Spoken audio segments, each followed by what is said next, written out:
नमस्कार साथियों। आज हम बात करते हैं हमारे राजस्थान भूगोल के बारे में। और ये जो आप लोगों की जो क्लास है वो हमारे 3 एग्जाम कौन कौन से दोस्तों।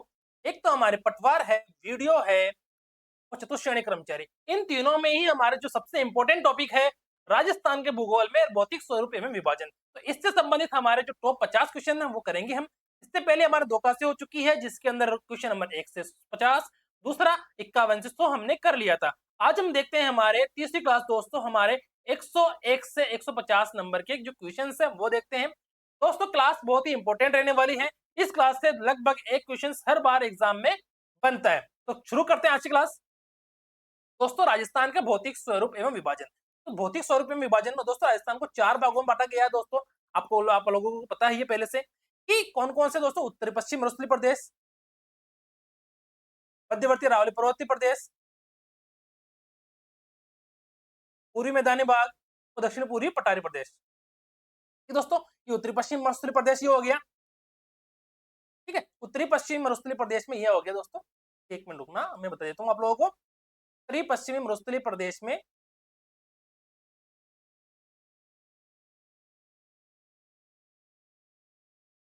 ये हो गया जिसमें अपने घग्गर बेसिन, अपने शेखावटी बेसिन, नागौरी उच्च भूमि और अपने लूणी बेसिन वाली चीजें आती हैं। और हमारे शुष्क रेगिस्तानी प्रदेश जो हमारे पश्चिम में स्थित है, शुष्क और अर्धशुष्क। ठीक है, तो शुष्क और अर्धशुष्क को कौन सी रेखा दोस्तों अलग करती है? 25 सेमी वर्षा रेखा अलग करती है। ये दोनों शुष्क और अर्धशुष्क हमारे पश्चिम मरुस्थलीय क्षेत्र में आते हैं। ठीक है, और इसके अंदर दोस्तों हमारे कौन कौन से आते हैं? जैसे अपने बालुका स्तूप मुक्त प्रदेश हो गया, एक बालुका स्तूप युक्त प्रदेश हो गया, और यहाँ पर समगांव जैसलमेर आ गया, शेखावटी प्रदेश अपना हो गया, नागौरी उच्च भूमि हो गई, लूणी बेसिन हो गई और चिप्पनी पहाड़ियां। तो ये हमारे दोस्तों अपने राजस्थान के अंदर शुष्क प्रदेश में तो ये अपने कौन कौन से आ गए दोस्तों? बालका स्तूप मुक्त प्रदेश, मोनगढ़ और ये समगांव। और तो अपने अर्धशुष्क प्रदेश में अपने शेखावटी, नागौरी उच्च भूमि, लूणी बेसिन और छप्पन की पहाड़ियां आती है। अब हम बात करते हैं अपने मध्यवर्ती अरावली पर्वतीय प्रदेश में, जिसमें मध्य अरावली हो गई, उत्तरी अरावली हो गई और दक्षिणी अरावली हो गई। अब पूर्वी मैदानी भाग और दक्षिण पूर्वी पठारी प्रदेश। दोस्तों पूर्वी मैदानी भाग में अपने ये वाले आगे बाणगंगा बेसिन वाली, और दक्षिण पूर्वी पठारी प्रदेश में दोस्तों अपने ये वाला दक्षिण पूर्वी पठारी प्रदेश और छप्पन के मैदान आते हैं। ठीक है दोस्तों, ये तो बात होगी अपनी इसकी। अब हम बात करते हैं दोस्तों इसके आगे। देखो दोस्तों 25 सेमी वर्षा रेखा, 25 सेमी वर्षा रेखा मैंने पश्चिम मरुस्थल और अर्धशुष्क शुष्क। देखो ये तो हो गया शुष्क, शुष्क मरुस्थल है ना, शुष्क मरुस्थल, और ये हो गया अपना अर्धशुष्क मरुस्थल है ना।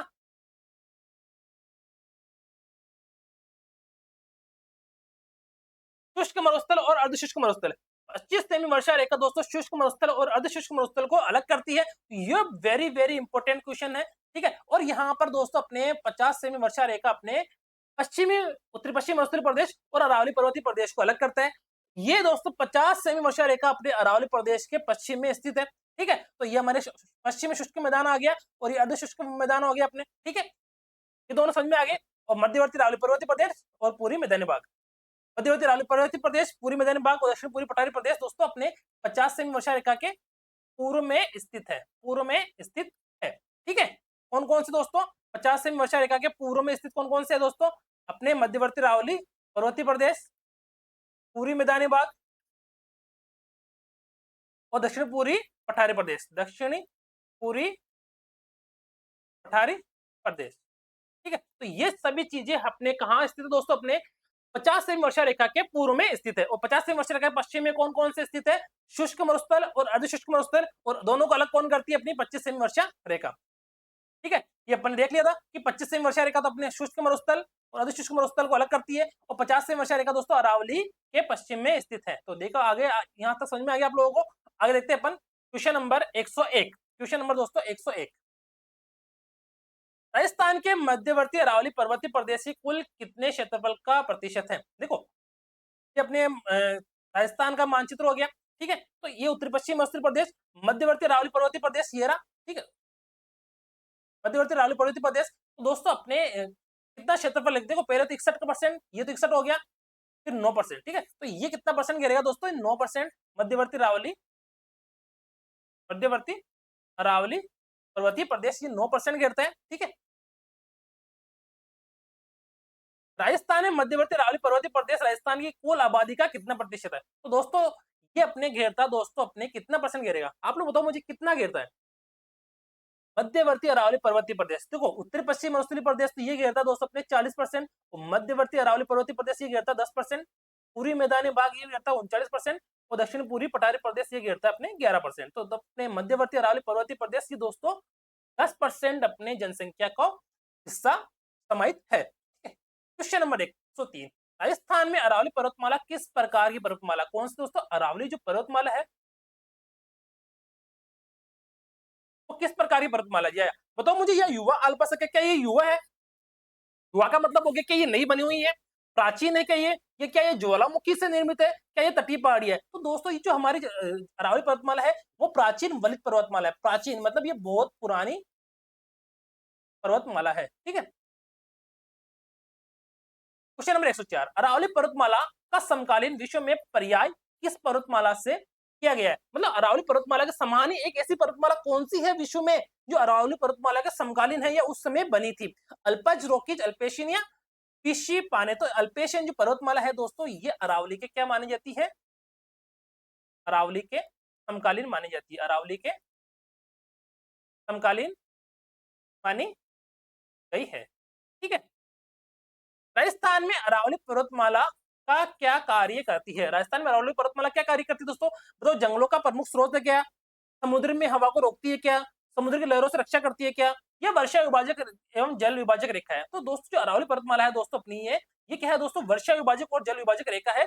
50 सेमी वर्षा रेखा विभाजक और जल विभाजक रेखा है। तो मैंने बताया था आप लोगों को अभी मानचित्र के अंदर। तो दोस्तों ये अपने उत्तरी पश्चिम अरुणाचल प्रदेश हो गया, उत्तरी पश्चिमी अरुणाचल प्रदेश, ये मध्यवर्ती अरावली पर्वतीय प्रदेश। तो दोस्तों इसके अंदर जो वर्षा रेखा है 50 सेमी वर्षा रेखा अरावली पर्वतमाला और उत्तरी पश्चिम अरुणाचल प्रदेश को अलग करती है। और उत्तरी पश्चिम अरुणाचल प्रदेश में भी दो है, एक शुष्क और एक अर्धशुष्क। तो दोनों को अलग कौन करती है? 25 सेमी वर्षा रेखा, ठीक है। अरावली पर्वतमाला की उम्र किस कालखंड की है? अपनी जो अरावली पर्वतमाला है दोस्तों उसकी उम्र किस समय की मानी गई है? यह कंकालीय पर्वत ज्वालामुखी से मानी गई है क्या? पश्चिमी मध्य युग से मानी गई है क्या? प्री कैम्ब्रियन कैम्ब्रियन युग से मानी गई है या पोलियोजिन के युग की मानी गई है? तो दोस्तों जो अपनी अरावली पर्वतमाला है वो अपने प्री कैम्ब्रियन युग की मानी गई है। किस युग की? प्री कैम्ब्रियन युग की मानी गई है, ठीक है। प्री कैम्ब्रियन युग की मानी गई है। अरावली पर्वतमाला किस प्रकार के चट्टानों से बनी हुई है? अब देखो अरावली पर्वतमाला किस प्रकार के चट्टानों से बनी हुई है? क्या ये चूना पत्थर से बनी हुई है, बलुआ पत्थर से बनी हुई है, अरवंतुराइन पत्थर से बनी हुई है या क्वार्ट्ज चट्टानों से अपनी बनी हुई है? तो बताओ अरावली पर्वतमाला दोस्तों ये जो अरावली पर्वतमाला है वो अपने दोस्तों क्वार्ट्ज चट्टानों से बनी हुई है। किससे दोस्तों? क्वार्ट्ज चट्टानों से बनी हुई है, ठीक है। क्वेश्चन नंबर 108, अरावली पर्वतमाला में औसत वार्षिक वर्षा कितनी होती है? अरावली पर्वतमाला में औसत वार्षिक वर्षा कितनी होती है दोस्तों? 50 से 70 सेमी वार्षिक वर्षा अपने 50 से 70 सेमी वार्षिक वर्षा दोस्तों अरावली पर्वतमाला में होती है, अरावली पर्वतमाला में, ठीक है। अरावली पर्वतमाला में किस प्रकार की मिट्टी पाई जाती है? भाई ये अरावली पर्वतमाला में कौन सी मिट्टी पाई जाती है? भाई बताओ मुझे, दलदली मिट्टी हो सकती है क्या? पर्वतमाला देखो आप लोग इसका नाम से देखो, नाम क्या दिख रखा है यहाँ पर? अरावली पर्वतमाला, क्या देख रखा है? अरावली पर्वतमाला, पर्वत पर्वत पर्वत माला, ठीक है। तो पर्वतमाला है तो पर्वत, पर्वत में क्या यहाँ पे दोस्तों दलदली मिट्टी हो सकती है कि नहीं, या चूना बेसन मिट्टी हो सकती है कि नहीं? यहाँ पर दोस्तों लाल और पथरीली मिट्टी होती है। क्या? पथरीली। पर्वत का मतलब हो गया पथरीली मिट्टी। क्या हो गया दोस्तों? पथरीली मिट्टी, ठीक है। तो यहाँ पर अरावली पर्वतमाला में किस प्रकार की मिट्टी पाई जाती है? पथरीली मिट्टी पाई जाती है, ठीक है। 109 नंबर क्वेश्चन हो गया। 110, अरावली पर्वतमाला की लंबाई कितनी है और राजस्थान में इसकी लंबाई कितनी है? मतलब पहले तो बताओ इसकी अरावली पर्वतमाला की लंबाई, टोटल लंबाई कितनी है टोटल, फिर राजस्थान में इसकी लंबाई कितनी है? तो भाई टोटल लंबाई इसकी दोस्तों है 692 किलोमीटर, ठीक है, 692 किलोमीटर है। और राजस्थान में दोस्तों इसकी लंबाई है 550। 692 तो इसकी टोटल लंबाई है और राजस्थान में इसकी लंबाई है दोस्तों 550 किलोमीटर, ठीक है। समझ में आ गई यहाँ तक? आगे देखते हैं, अरावली पर्वतमाला कहाँ से आरंभ होती है? ये दोस्तों गुजरात के पालमपुर से आरंभ होती है। कहाँ से? गुजरात के पालमपुर से ये अपनी अरावली पर्वतमाला है, ठीक है। ये अपने अरावली पर्वतमाला है तो ये क्या है दोस्तों? गुजरात के पालनपुर से अपने आरंभ होती है, ठीक है। गुजरात के पालनपुर से आरंभ होती है, ठीक है, गुजरात के पालनपुर से आरंभ होती है। अरावली पर्वतमाला कौन से जिले से होती हुई ये दिल्ली की रायसीना पहाड़ी तक पहुंचती है? कौन से जिले से होती हुई पहुंचती है तो मुझे ये दोस्तों सिरोही जिले से, अपने सिरोही जो जिला है, जालोर सिरोही, सिरोही जिले से होते हुए दोस्तों ये क्या करती है दोस्तों, अपने दिल्ली की रायसीना पहाड़ी तक पहुंचती है, ठीक है। राजस्थान में सिरोही जिले से होते हुए कहां पहुंचती है दोस्तों, ये दिल्ली के रायसीना पहाड़ी तक पहुंचती है, ठीक है। आगे देखते हैं अपन, अरावली पर्वतमाला कितना प्रतिशत भाग है? अरावली पर्वतमाला का राजस्थान में कितना प्रतिशत भाग है? 692 है टोटल अरावली पर्वतमाला की लंबाई, जिसमें से 550 किलोमीटर तो ये केवल कहाँ है स्थित है? राजस्थान में स्थित है। तो राजस्थान में 550 किलोमीटर किसका? 692 का दोस्तों 550 किलोमीटर कितना हो जाएगा दोस्तों, ये 80% हो जाएगा। कितना हो जाएगा दोस्तों, ये 80% के करीब करीब हो जाएगा। 550 का 692 किलोमीटर रान में 80 किलोमीटर अपने 80% अपने हो जाएगा, ठीक है। आगे देखते हैं अपन, अरावली पर्वतमाला की कुल लंबाई में से राजस्थान के बाहर कौन से राज्य आते हैं? अरावली पर्वतमाला के बाहर, अरावली पर्वतमाला की कुल लंबाई से बाहर है राजस्थान की बात, देखो ये बोल रहा है कि राजस्थान के अंदर तो आते ही है, राजस्थान के बाहर है ना कौन कौन से राज्य आते हैं? बताओ भाई, गुजरात आ सकता है कि नहीं आ सकता, महाराष्ट्र आ सकता है कि नहीं आ सकता, पंजाब, उत्तर प्रदेश में नहीं है, यह है दोस्तों हरियाणा और दिल्ली। कौन कौन से दोस्तों? हरियाणा और दिल्ली। यहाँ पर हरियाणा और दिल्ली, ये दोनों अरावली पर्वतमाला की कुल लंबाई से राजस्थान के बाहर स्थित राज्य है, ठीक है। कौन सा वक्तव्य गलत है? क्या अरावली पर्वतमाला की लंबाई 692 किलोमीटर? क्या यस 692 किलोमीटर है? ये पर्वतमाला गुजरात से दिल्ली तक फैली हुई, क्या यस ये गुजरात से दिल्ली तक फैली हुई है। अरावली पर्वतमाला की युवा श्रेणी की नहीं, ये प्राचीन है, ये प्राचीन वलित पर्वतमाला, ये प्राचीन वलित पर्वतमाला है, ठीक है। तो ये गलत हो गया अपना, ठीक है। तीसरा कुछ ऑप्शन गलत हो गया। ये वर्षा विभाजक का काम करती है क्या? हाँ, ये वर्षा विभाजक का काम करती है। 50 सेमी वर्षा विभाजक रेखा इसके पश्चिम में है और 50 सेमी वर्षा विभाजक रेखा के पूर्व में अरावली पर्वतमाला स्थित है, ठीक है। आगे देखते हैं अपन question number 116। Question number 116, Aravalli पर्वतमाला राजस्थान को कैसे विभाजित करती है? अरावली पर्वतमाला राजस्थान को कैसे विभाजित करती है भाई? ये पर्वतीय और तटीय क्षेत्रों में करती है क्या? मरुस्थलीय और गैर मरुस्थलीय में करती है? दक्षिण पूर्व और उत्तर पश्चिम रेखा से करती है? कृषि एवं उद्योग क्षेत्र से करती है? तो ये जो अरावली पर्वतमाला है दोस्तों, ये आप लोगों को मैं बता देता हूँ, ये राजस्थान का अपना मानचित्र हो गया। तो अरावली पर्वतमाला ये हो गई, 50 सेमी वर्षा रेखा ये हो गई। तो ये इधर क्या है दोस्तों, उत्तरी उत्तरी पश्चिमी मरुस्थलीय प्रदेश। तो यहाँ पश्चिम में क्या हो गया? उत्तरी पश्चिमी मरुस्थलीय प्रदेश, पश्चिम में उत्तरी पश्चिमी मरुस्थलीय प्रदेश है। और यहाँ पर दोस्तों ये अरावली पर्वतमाला है, तो ये क्या करती है दोस्तों, ये इधर तो हो गया मरुस्थल, और ये इधर क्या हो गया दोस्तों, गैर मरुस्थल। क्या हो गया? गैर मरुस्थल, ठीक है। तो ये क्या अरावली पर्वतमाला मरुस्थल और गैर मरुस्थल को क्या करती है? अलग करती है, ठीक है। तो अपना ऑप्शन नंबर सेकंड इसका राइट आंसर हो जाएगा। अरावली पर्वतमाला किस प्रकार मरुस्थल के विकास को प्रभावित करती है? अरावली पर्वतमाला मरुस्थल के विकास को, दोस्तों किसका विकास कर रहा है यहाँ पर? ये अरावली पर्वतमाला मरुस्थल के विकास को, ये प्रश्न पूछ रहा है कि मरुस्थल के विकास को अरावली पर्वतमाला किस प्रकार से प्रभावित करती है? क्या बताओ, ये उसे उतार की ओर ले जाती है क्या? मतलब उतार का मतलब हो गया चढ़ने के विस्तार के बाद में कम करती है क्या? ये पूर्व की ओर विस्तार को रोकती है क्या? अरावली पर्वतमाला अपने मरुस्थल के विकास को पूर्व की ओर विस्तार होने से रोकती है क्या? बताओ, पूर्व की ओर इसका विस्थापन का मार्ग बनाती है क्या? मार्ग बनाती है क्या? क्या ये मार्ग बनाती है क्या? केवल तटीय क्षेत्र को प्रभावित करती है क्या? तो दोस्तों इसका जो राइट आंसर दोस्तों, ये मेरे बात सुनो पहले तो, देखो ये अपना राजस्थान हो गया, ठीक है। राजस्थान हो गया तो ये अरावली पर्वतमाला हो गई, है ना, ये अरावली पर्वतमाला हो गई। ये क्या है दोस्तों? ये पूर्व है, ये क्या है? पश्चिम है, ठीक है। ये पूर्व है, ये पश्चिम है। पश्चिम में क्या है दोस्तों? मरुस्थल है। पश्चिम में क्या है? मरुस्थल है। पश्चिम में मरुस्थल है।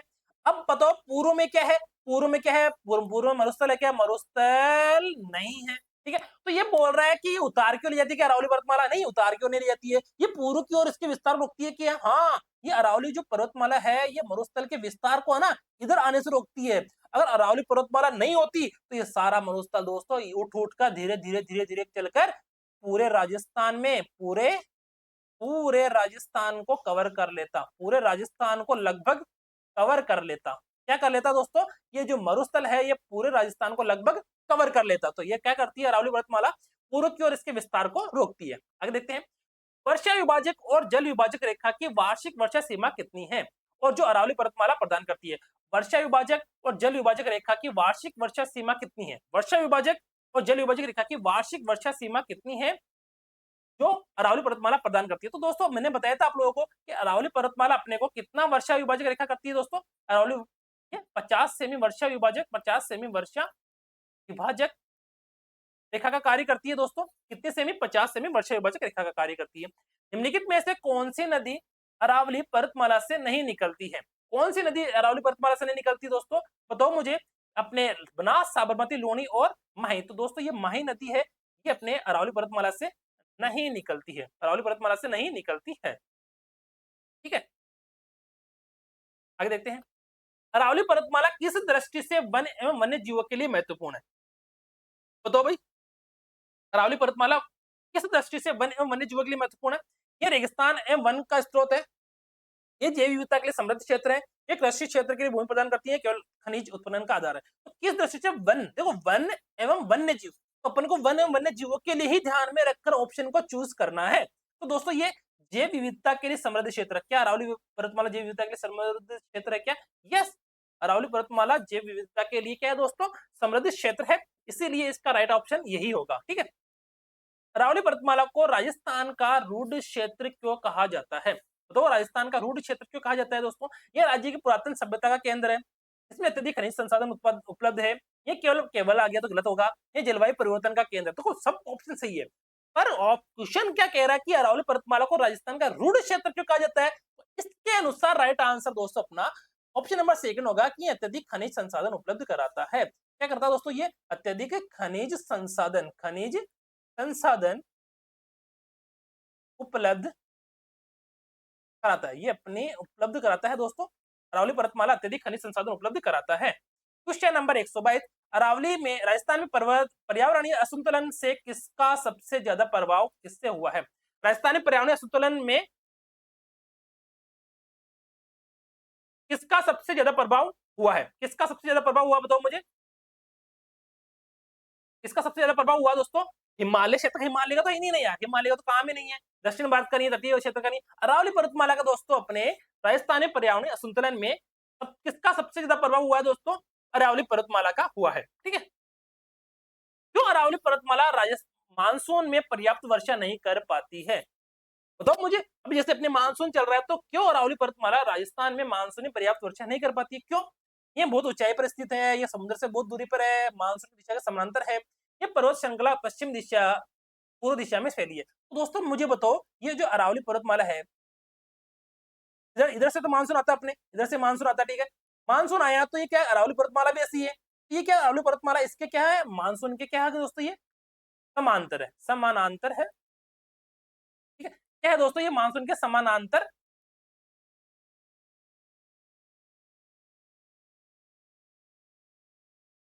समानांतर है।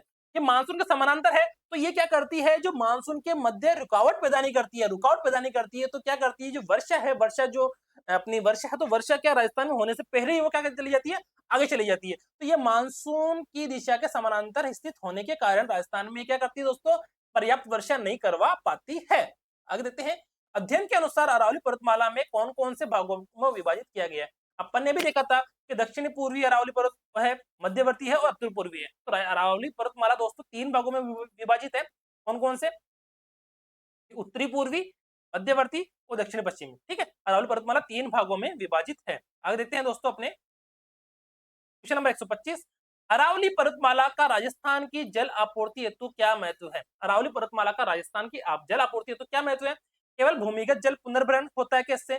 अरावली से कई नदियां निकलती है क्या?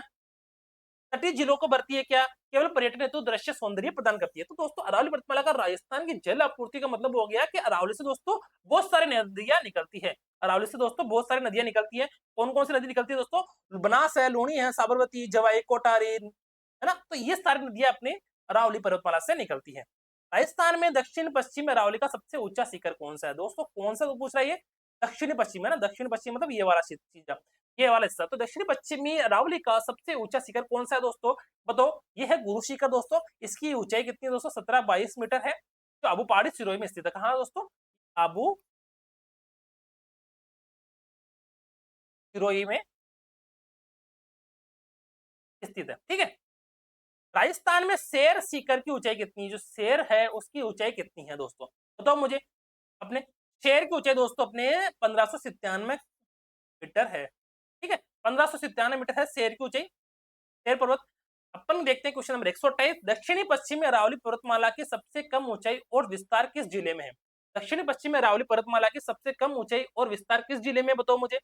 हाँ, तो दोस्तों सिरोही है, उदयपुर है, अजमेर है और राजसमंद है। तो दोस्तों दक्षिण पश्चिमी अरावली पर्वतमाला की सबसे कम ऊंचाई और विस्तार ये दोनों ही दोस्तों अपने अजमेर जिले में स्थित है। हाँ दोस्तों, अजमेर में दोस्तों अरावली पर्वतमाला की सबसे कम ऊंचाई है और विस्तार भी सबसे कम कहां पर है दोस्तों, अजमेर में है। Question number 129।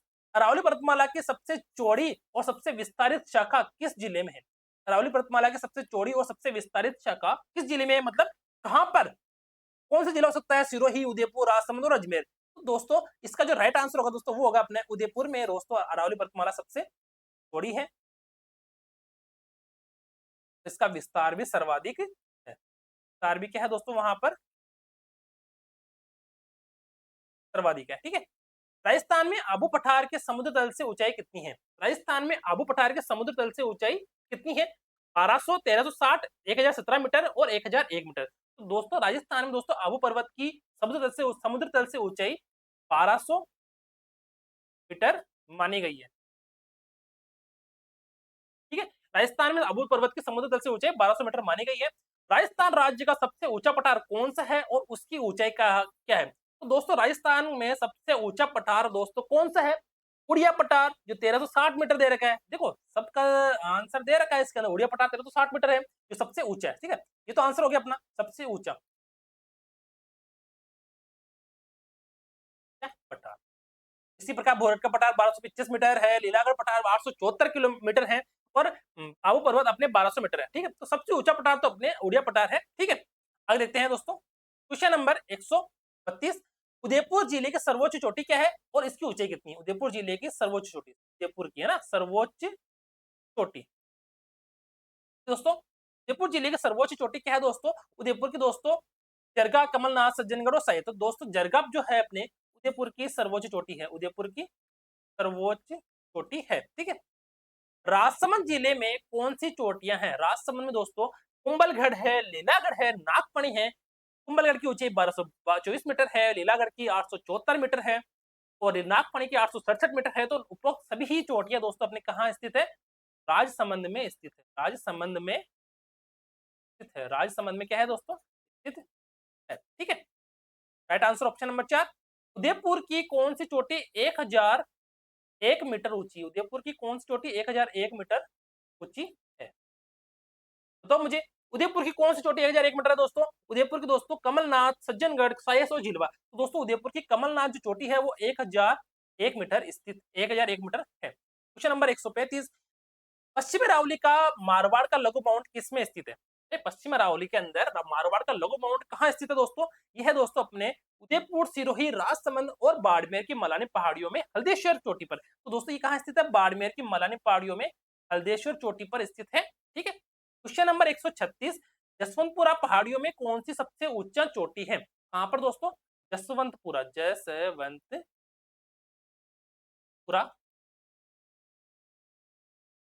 पहाड़ियों में की सबसे ऊंची चोटी कौन सी है दोस्तों?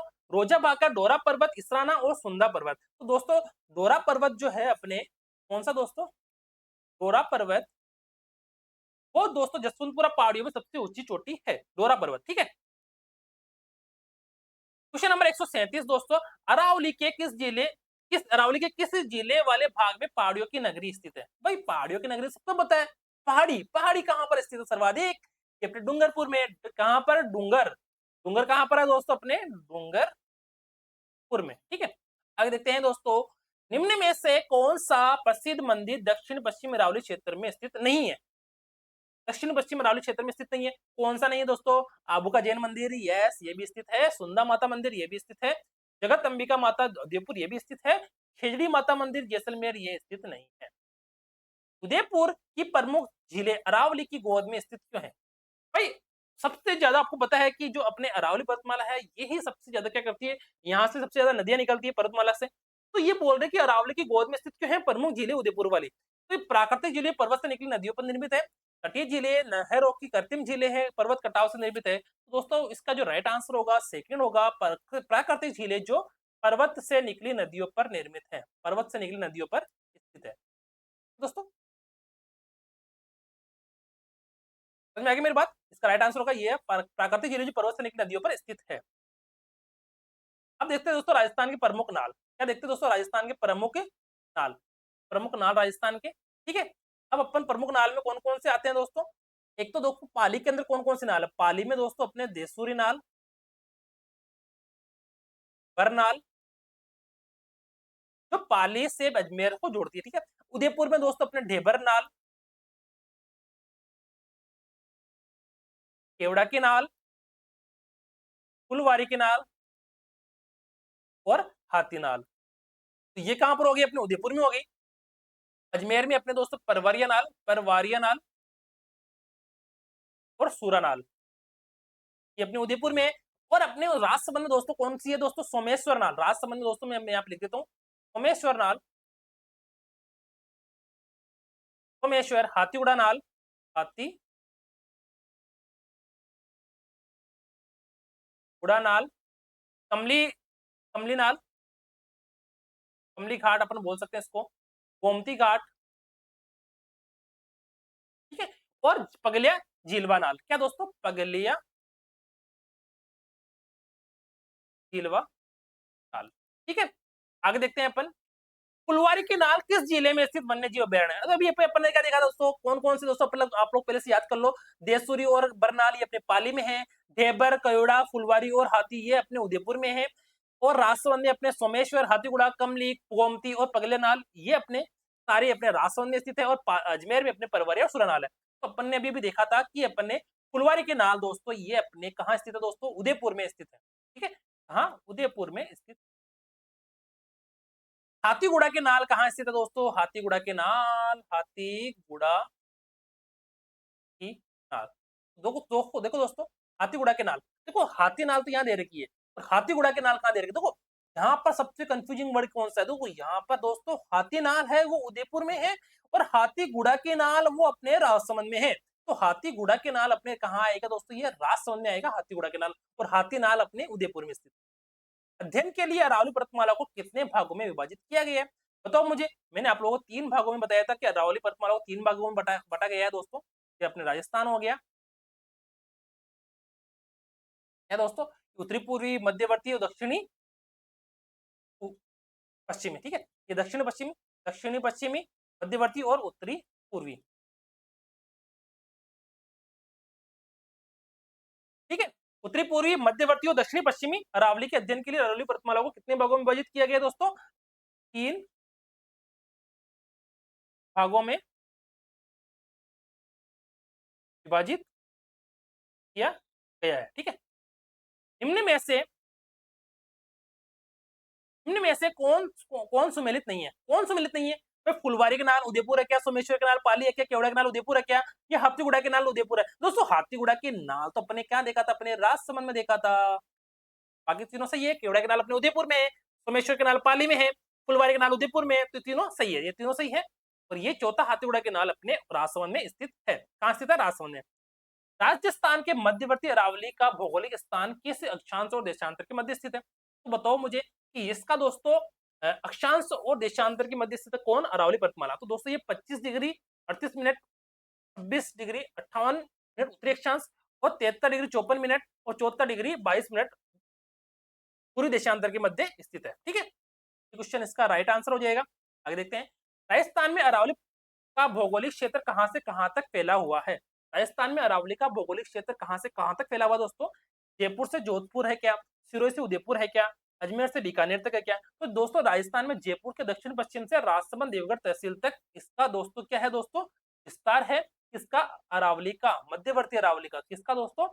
मध्यवर्ती अरावली का, ठीक है। अरावली दक्षिण, जयपुर के दक्षिण पश्चिम से राजसमंद देवगढ़ तहसील तक, ठीक है। आगे देखते हैं, राजस्थान के मध्यवर्ती अरावली का भौगोलिक क्षेत्र में अरावली पर्वतमाला कैसी अवस्था में है? मध्यवर्ती अरावली में दोस्तों जो अरावली पर्वतमाला वो कैसी है? भाई विस्तृत है, गहरी है, संकीर्ण एवं कटिपटी है, उच्च पठार के रूप में है या पहाड़ी व नदी घाटियों के रूप में है?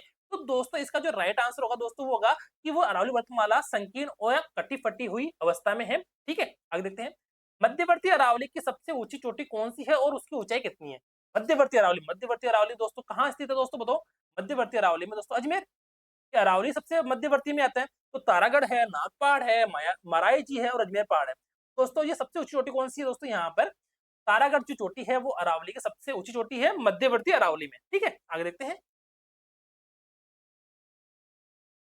क्वेश्चन नंबर 148 राजस्थान में मध्यवर्ती अरावली के भौगोलिक भाग में नाग पहाड़ कहाँ क्या दोस्तों? अपने नाग पहाड़ किस रूप में स्थित है और इसकी ऊंचाई कितनी है? तो नाग पहाड़ की दोस्तों सर्पिलाकार है क्या, गोलाकार है क्या, संकीर्ण चोटी है क्या या पठारी है? तो जो नाग पहाड़ है दोस्तों वो क्या है? सर्पिलाकार है दोस्तों और इसकी ऊंचाई दोस्तों 795 मीटर है। ठीक है? टोडगढ़ के तलहटी में स्थित मारायजी की चोटी की ऊंचाई कितनी है? टोडगढ़ की तलहटी में स्थित मारायजी की मारायजी चोटी की ऊंचाई कितनी दोस्तों बताओ मुझे? 795 मीटर, 873 मीटर, 933 मीटर, 1001 मीटर। तो दोस्तों इसकी जो ऊंचाई है वो 933 मीटर है। कितनी? 933 मीटर। पुष्कर झील किस प्रसिद्ध पर्वतमाला क्षेत्र में स्थित है? पुष्कर झील भाई मध्यवर्ती अरावली में स्थित है ना ये। भाई पुष्कर झील तो अजमेर में है और अजमेर कहाँ स्थित है दोस्तों? मध्यवर्ती अरावली में स्थित। ठीक है दोस्तों, क्लास कैसी लगी हो, क्लास अच्छी लगी हो तो मुझे कमेंट कर देना, लाइक कर देना, शेयर कर देना और चैनल को सब्सक्राइब कर देना। दोस्तों ये क्लास हमारी कौन सी क्लास है दोस्तों? थर्ड क्लास है जिसमें अपन ने 101 से 150 नंबर के क्वेश्चन को देखे थे। अब अपन आगे देखते हैं दोस्तों जो हमारे 151 से 200 नंबर के क्वेश्चन आएंगे। ठीक है दोस्तों, थैंक यू दोस्तों, थैंक यू।